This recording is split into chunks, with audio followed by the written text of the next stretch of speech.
I have a question that's important to me and to many people who are searching for something or seeking perhaps what you call self-realization or Sahaja yoga or something. Some of us don't know exactly what it is. Yes, and we find that there are many teachers. How do we recognize those teachers that you might call fraudulent from the real ones? It's so difficult because they all seem to be able to inspire us in certain ways and give us experiences. How do we know who is teaching something that's true and who is being deceptive? First and foremost thing is, anybody who lives on your earnings is not a guru. A guru will never live on the earnings of his disciples. But here there are people who have built palaces, bought aircrafts and cars and this. I mean, this is something one should understand. It's so open to you to understand. I mean, I cannot understand more obvious thing that this one is, that it's a parasitic living, and you cannot have a parasites as your gurus. They can be parasites, but not your gurus. That's one of the things. And if you can, I mean, you can retain some people, If you want, because you are rich people, you can retain some. That's a different point. But you cannot have them as gurus. Guru has to be a higher personality, you see. Now, you have seen Christ was such a great incarnation. He didn't take any money from anyone. He was a carpenter's son, and he used to do carpentry himself, and he lived like a modest man. He never lived with big cars and big houses. It's not necessary, because such a person is himself is a very big king, you see, like a big emperor. He doesn't need anything. An emperor doesn't need anything, because nothing can give him comfort except that he himself is in complete comfort. So such a person doesn't want anything. So you must see that such a person has no needs of comfort at all. He can sleep on the grounds, he can sleep anywhere. Now, in this life, I should say I come from quite a wealthy family, or married to another wealthy man. You can say that way, according to your own relative ideas. But to me, I can sleep anywhere. I have no problem. I have no problem of food, no problem of sleeping anywhere, no comfort. And I find it is beyond my self-respect to live on the earnings of others. It's not proper. But you are my children. Supposing now you bring a flower to me or something, it's all right. But I can't have a palace out of your money and all this. It's absurd, absolutely absurd. So this is one thing one should know, that it pampers our ego, that we can purchase our guru. We can purchase our self-realization. You see, this is a very subtle pampering, and that's how people accept. You see, they don't want to accept a person who says, who cannot offer anything, it's too much for them.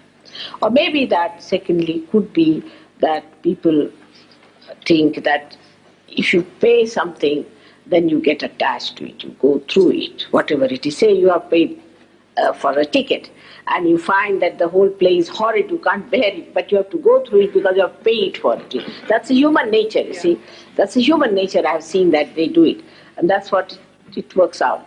But this is very gross level, I'm telling you. But another should be that in these modern times it is promised that you will become prophets. You have to become prophets. So you must see, have you become prophets out of these? The easiest is to see the disciples of this man. Any XYZ who says he's a guru. Now what is happening to the disciple? Is he a free person? Has he got any knowledge?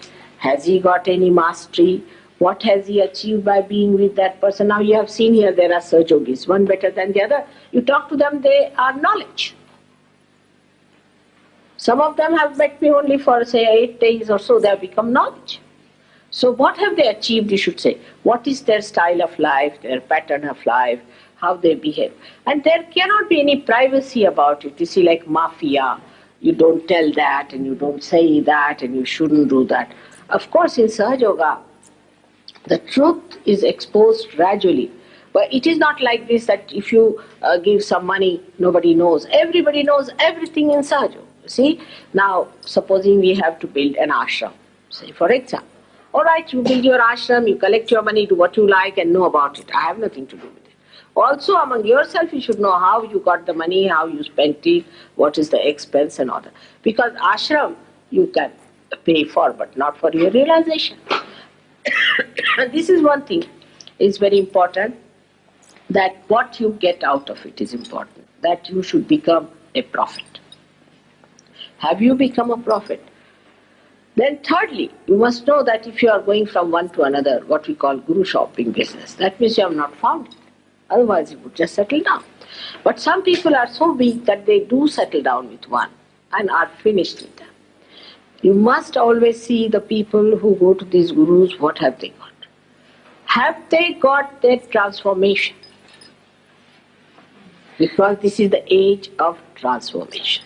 Mataji, what about teachers or gurus who produce miracles? You go to a guru who will materialize something out of the air and say this is divine. This is all jugglery. It's all jugglery. And also, you see, now supposing somebody says, I produce a diamond. Now these people come from India. Why don't they solve the financial problem of India?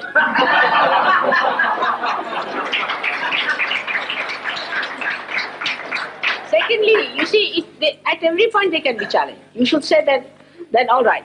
One gentleman came to me and said that he gave me a diamond. I said, why you? How many diamonds you have? He said, hundreds. Then I said, why did he give you? He should give to your driver who hasn't got a diamond. You see, that is what it is.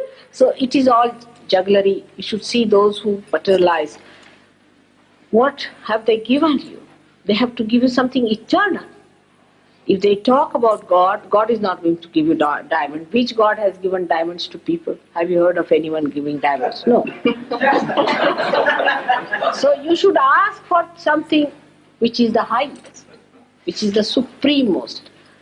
Now the fourth thing, which is very important, that whatever experiences you get, for example, some people start just like jumping, some start shouting, some start behaving like animals, and they say, oh, that's what is coming out, you're taking out. You see, they feel very bad, they get horrible diseases, they get into troubles, and they get into pains and all sorts of things and contortions. They say, now your subconscious is coming out. Nothing has to be brought out. That's one thing you must know. The subconscious, as I told you, is on the left-hand side, and the supraconscious on the right-hand side. What you have to do is to ascend in the center and come up. Above your head is the super consciousness. And when you become that, then you develop collective consciousness.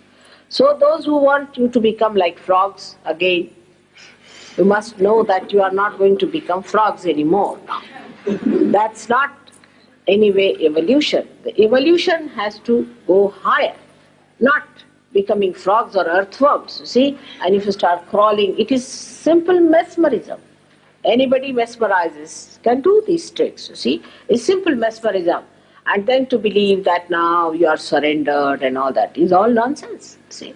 It has no meaning to realization. In realization, you just become the master. You become the master of it. There are many people in this country who came and lured you by their talks also, talking big about Brahma, Atma Tattva, this, that and everything. That is not the way you can, that is what is just the pendulum moving from Christian sermon to Hindu sermon, and from Hindu sermon to Islamic sermon, from there to the Rabbi sermon. It goes on like that, you see. That's not the way. You have to rise higher within yourself. And that's why those who lecture about these things are really sometimes can be very, very dangerous. And so many have died of cancer, this, that. I don't know what to say, that people who go to these people get into very bad troubles and suffer so much. And then on top of that, when all this happens, they say, you must suffer. That's a very good excuse, you must suffer. You must pay to suffer. You pay money to suffer. And then people go on suffering. Now one thing I have to tell you, that Christ has suffered for us. We don't have to suffer anymore. Those who deny his sufferings will have to go for suffering. All right, have it. But he suffered for us. There is no need for us to suffer anymore. When he is awakened within us, he takes away all that is our ego, means our karmas, our superego, that is our conditioning, completely removed, and you become one with the divine. There is no need for anybody to suffer. And this idea of suffering is all nonsensical. You should not suffer. at all. Good. I'm glad it's over.